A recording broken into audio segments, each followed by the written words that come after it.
가이사랴에 고넬료라 하는 사람이 있으니 이달리아 부대라 하는 군대의 백부장이라. 그가 경건하여 온 집안과 더불어 하나님을 경외하며 백성을 많이 구제하고 하나님께 항상 기도하더니 하루는 제9시쯤 되어 환상 중에 밝기 봄에 하나님의 사자가 들어와 이르되 고넬료야 하니 고넬료가 주목하여 보고 두려워 이르되 주여 무슨 일이냐이까 천사가 이르되 내 기도와 구제가 하나님 앞에 상달되어 기억하신 바가 되었으니 내가 지금 사람들을 요바에 보내어 베드로라 하는 시몬을 청하라. 그는 무두장이 시몬의 집에 유숙하니 그 집은 해변에 있다 하더라. 마침 말하던 천사가 떠나매 고넬료가 집안 하인 둘과 부하 가운데 경건한 사람 하나를 불러 이 일을 다 이루고 욥바로 보내니라. 이튿날 그들이 길을 가다가 그 성에 가까이 갔을 그때 베드로가 기도하려고 지붕에 올라가니 그 시각은 제6시더라.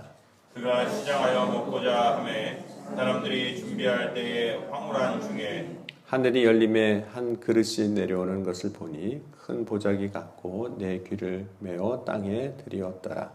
그 안에는 땅에 있는 각종 네 발 가진 짐승과 기는 것과 공중에 나는 것들이 있더라. 또 소리가 있으되 베드로야 일어나 잡아 먹으라 하거늘 베드로가 이르되 주여 그럴 수 없나이다. 속되고 깨끗하지 아니한 것을 내가 결코 먹지 아니하였나이다 한데 또 두 번째 소리가 있으되 하나님께서 깨끗하게 하신 것을 내가 속되다 하지 말라 하더라. 이런 일이 세 번 있은 후 그 그릇이 곧 하늘로 올려져 가니라. 아멘. 정성화 장로님, 또 이경민 집사님 감사함을 첫 번째 드렸습니다. 기도하시겠습니다. 주님 감사합니다. 오늘 이 아침에도 주의 사랑과 은혜 가운데 거하게 하시고 믿음으로 먼저 주님 앞에 나와 예배하며 찬송과 영광 돌리게 하시니 감사합니다. 이 시간 주님을 바라고 소망할 때 주님 우리의 부르짖음에 들으시고 응답하셔서 고치시고 회복하게 하시고 충만하게 하여 주옵소서. 예물드린 손길을 기억하시고 주의 사랑 안에 장종 안에 거하게 하시며 날마다 승리하는 삶을 살아갈 수 있는 힘을 더하여 주옵소서.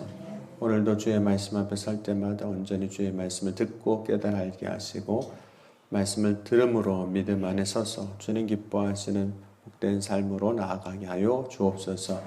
이 새벽에도 주의 성령으로 각 사람 가운데 임재하셔서 은혜와 능력으로 권능으로 충만하게 채워주실 것을 믿사오며 사랑이 많으신 예수 그리스도의 이름으로 감사하며 간절히 기도하옵나이다. 아멘. 베드로가 고난 중에 있는 성도들을 방문을 합니다. 그리고 방문하는 성읍에서 병든 자를 고쳐주었고 또 죽은 자를 살리면서 하나님이 살아계심과 또 하나님의 능력이 드러났습니다. 그러던 중에 이제 베드로가 욥바에까지 오게 됐는데 베드로가 욥바에 있을 때 하나님께서 또 다른 일을 준비하고 계셨습니다. 그것은 고넬료라는 이달리아 백부장을 다시 믿음으로 세우시는 역사를 오늘 이제 10장에서 이루어가고 있습니다. 고넬료라는 사람은 이제 가이사랴에 살고 있었습니다. 그가 그곳에 살았던 이유는 이달리아 부대 백부장, 로마 군대 백부장입니다. 로마 시대 군대 백부장이면 100명 이상의 군대를 거느린 지휘관으로 꽤 높은 자리에 있었던 사람입니다. 그런데 이 사람은 로마 군대 지휘관, 군사였지만 군인이었지만 오늘 말씀 보면 경건한 사람이었고 하나님을 경외하는 삶을 살았습니다. 그가 경건한 삶을 살았고 하나님을 경외하는 사람이었다는 것을 두 가지로 이야기하고 있는데 첫째는 백성들을 많이 구제했습니다. 자기의 것을 내어 헌신하는 삶을 살은 거죠. 사랑으로 살았습니다. 또 하나의 삶은 하나님 앞에 기도하는 삶을 살았거든요. 여러분 이방인 중에서 이러한 사람을 찾는 것도 드문 일일 겁니다. 군인이면서도 사랑으로 살고 늘 기도하면서 하나님을 경외하는 삶을 산 것은 하나님 보시기에 참 귀하게 여김을 받았을 겁니다. 고넬료가 기도하는 사람이었기 때문에 오늘 이제 기도하는 중에 환상을 하나 보게 됩니다. 하나님이 사자를 보내셔서 환상 가운데 고넬료를 부르시는 거죠. 고넬료야라고 부르시는 겁니다. 고넬료는 자신이 부르는 그 하나님의 사자를 보고 그가 하나님의 사자인 것을 알고 두려워합니다. 그리고 왜 나를 불렀는지를 이제 묻게 되는 거죠. 무슨 일이니까. 그러니까 주의 사자가 대답하기를 내 기도가 하나님 앞에 상달되어 기억되신 바 되었다라고 이야기하면서 하나님이 고넬료의 삶을 지켜보고 계셨다. 그가 어떻게 살았는지 보셨다라고 말씀하는 거예요. 그럼 하나님은 고넬료의 삶만 지켜보시는 것이 아니라 사실 지금 우리의 삶도 다 지켜보고 계십니다. 하나님은 모든 사람의 삶을 지켜보고 계시는 거죠. 그것이 꼭 감시하는 것이 아니라 하나님이 우리를 함께 하시고 우리 가운데 역사하시기 때문에 그렇습니다. 그러니까 사실 우리는 매 순간 하나님 앞에 선자로 살아가고 있는 겁니다. 그럼 하나님 앞에 우리가 선자로 살아갈 때 부끄러움이 없는 자가 되어야 하거든요. 고넬료는 그렇습니다. 하나님 앞에 선자로 부끄러움이 없었습니다. 근데 하나님이 이제 고넬료에게 말씀하신 것은 어떤 특별한 은혜를 허락하시거나 기적을 허락해 주시겠다고 오늘 말씀하시는 것이 아니라 사람을 지금 욥바로 보내라는 그 말씀을 하시려고 이제 말씀을 하시는 거거든요. 사람을 욥바로 보내서 베드로라는 사람이 있는데 그 사람을 이제 고넬료 자신의 집으로 청하라는 겁니다. 그러면서 베드로가 지금 욥바 어디에 있는지까지 알려주게 되죠. 그러니까 하나님께서 믿음의 사람에게 보여주신 그 환상치고는 어떻게 보면 굉장히 초라할 수도 있습니다. 그러니까 우리는 어떤 신비를 경험했을 때 하나님의 놀라운 역사를 기대하는데 겨우 말씀하시는 것이 어디로 가라 이 말씀을 해주신 거잖아요. 하지만 고넬료가 이런 환상을 보게 된 것은 고넬료가 앞으로 세상에 얻을 수 없는 하나님이 주시는 은혜, 선물을 받게 하려고 베드로를 청하게 하셨던 겁니다. 고넬료는 하나님이 천사를 통해서 말씀하시는 것을 듣고 자기 부하 중에 경건한 사람을 택하여서 베드로를 청하기 위해서 욥바로 보내게 됩니다. 고넬료는 지금 가이사랴에 이제 거주하고 있는데 가이사랴와 욥바까지는 대략 직선 거리로 60km 정도 됩니다. 근데 고넬료의 하인들은 그 길을 이제 바로 떠나서 이틀 만에 도착을 해요. 그래서 9절 말씀 보면 이튿날 그들이 길을 가다가 이렇게 말씀을 하는 장면이 나옵니다.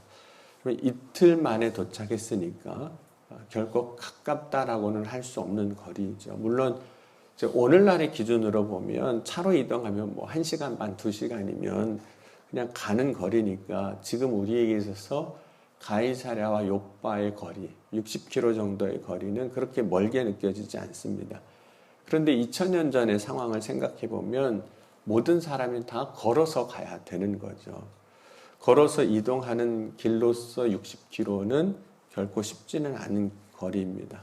하루 온종일 걷고 그 걷는 일에만 매진해야 이틀 안에 이제 도착을 할 수 있는 그런 거리입니다. 그러니까 고넬료가 보낸 하인들은 고넬료가 말하자 다른 일을 하지 아니하고 오직 주인의 말을 의지해서 욥바로 가는 것 외에는 다른 일을 아무것도 안 했다는 겁니다. 그 일에 충성을 한 거죠. 그러니까 고넬료의 하인들 역시 충성하는 사람들입니다. 자, 하나님은 가이사랴에서 이틀 전에 이제 고넬료에게 역사를 하셨습니다. 그런데 하나님은 이제 누구에게 역사하시냐면 욥바에 있는 베드로에게 역사하시는 거예요. 베드로가 기도하려고 지붕에 올라갑니다. 그 시간이 제6시예요. 유대인의 시간으로 제6시면 우리 시간으로 하면 정오입니다. 유대인들은 하루에 3번 시간을 정해서 기도를 합니다. 정오면 이제 배고플 때거든요. 사람들이 시장에서 점심을 준비하고 있었고 베드로는 시장함에도 불구하고 기도하는 시간이기 때문에 지붕에 올라가서 이제 기도를 하고 있었던 겁니다. 베드로는 육신의 정욕을 채우는 일보다 먼저 하나님 앞에 나아가는 일, 시간을 정해서 기도하는 일을 먼저 하고 있었습니다. 그때 이제 하나님이 환상 중에 베드로에게 보여주신 것이 있는데 그것은 율법에는 먹지 못하게 했던 부정한 음식이었습니다. 그럼 배가 고픈 시간에 하늘에서부터 내려온 음식이 유대인으로는 먹을 수 없는 부정한 것들이었는데 그때 하늘에서 이런 소리가 있었습니다. 13절 보면 베드로야 일어나 잡아먹으라. 그럼 베드로서는 아무리 배가 고파도 그것은 먹지 않았던 거거든요. 먹을 수가 없었던 겁니다. 율법으로 부정한 것으로 지금까지 한 번도 먹어본 적이 없고 가까이 하지 않았던 음식들인 거죠. 그래서 베드로는 하나님이 말씀하셔도 제가 먹지 않겠습니다. 이렇게 대답을 합니다. 14절에 보면 주여 그럴 수 없나이다. 속되고 깨끗하지 아니한 것을 내가 결코 먹지 아니하였나이다. 지금까지 자신이 그렇게 살아왔다는 거예요. 그런데 하나님은 3번 같은 말씀을 하셨고 두 번째 말씀하실 때에는 15절에 보면 하나님이 깨끗하게 하신 것을 내가 속되다 하지 말라고 말씀을 하셨어요. 베드로는 이제 주께서 환상을 보여주시고 말씀하신 이것이 무슨 뜻인지 몰랐습니다. 그러나 고넬료가 보낸 사람들을 만나게 되었을 때 하나님께서 보여주신 환상의 의미가 무엇을 의미하는지를 이제 깨닫게 되는 거죠. 여러분, 유대인들에게 있어서 이방인들은 개와도 같았고 부정한 사람들이었습니다. 그것이 그들의 관습 안에, 생각 안에, 마음 안에 있었습니다. 여러분, 유대인들은 부정해요. 이방인들을 볼 때 부정한 사람들이에요. 그들은 율법을 지키지 않았습니다. 그러나 하나님이 베드로에게 환상을 보여주신 이유는 이제 베드로로 하여금 그 당시 내 마음의 생각에 부정하다고 생각하는 고넬료, 이방인의 집으로 보내져야 합니다. 가야만 하는 겁니다. 그러니까 그것을 깨는 것을 먼저 보여주신 거죠. 베드로의 그 생각이 깨지지 않으면 결코 베드로가 이방인의 집에 갈 수가 없습니다. 그러니까 그걸 먼저 깨시는 거예요. 주님이 뜻하신 바 모든 사람을 구원하신 하나님의 역사를 이루시기 위해서 가이사라에 있는 고넬료에게도 말씀하셨고 욥바에 있는 베드로에게도 말씀을 하셨던 겁니다. 그럼 하나님의 구원은 유대인에게만 있는 것이 아니라 모든 사람을 구원하시는 겁니다. 그렇기 때문에 저와 여러분도 오늘 예수 그리스도 믿고 구원받아 하나님의 자녀가 된 겁니다. 그런데 그 일을 이루기 위해서 당시 유대인들이 가지고 있는 그 생각이 깨져야만 되는 거예요.